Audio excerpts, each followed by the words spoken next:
মাদারীপুরের শিবচরে পানিতে ডুবে আব্দুর রহিম ও সাফান আক্তার নামে দুই শিশুর মৃত্যু হয়েছে। বুধবার উপজেলার দত্তপাড়া ইউনিয়নের চরবাচামারা গ্রামে এ ঘটনা ঘটে।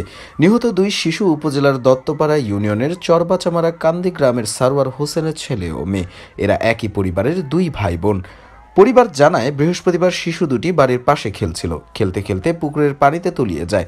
কিছু সময় পর পরিবারের লোকজন শিশুদের না পেয়ে খুঁজতে থাকে। পরে পুকুরের পানিতে শিশু দুটিকে ভাসতে দেখে এলাকাবাসী।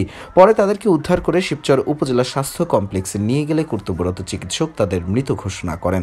শিবচর থানার অফিসার ইনচার্জ মোক্তার হোসেন ঘটনার সত্যতা স্বীকার করে জানান, ঘটনাস্থলে পুলিশ পাঠানো হয়েছে।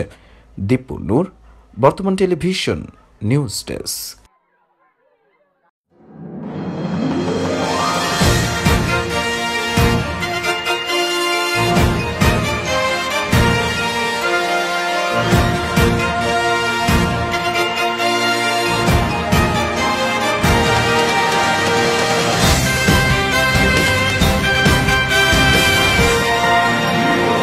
বর্তমান টেলিভিশন, যুগের সাথে পরিবর্তন।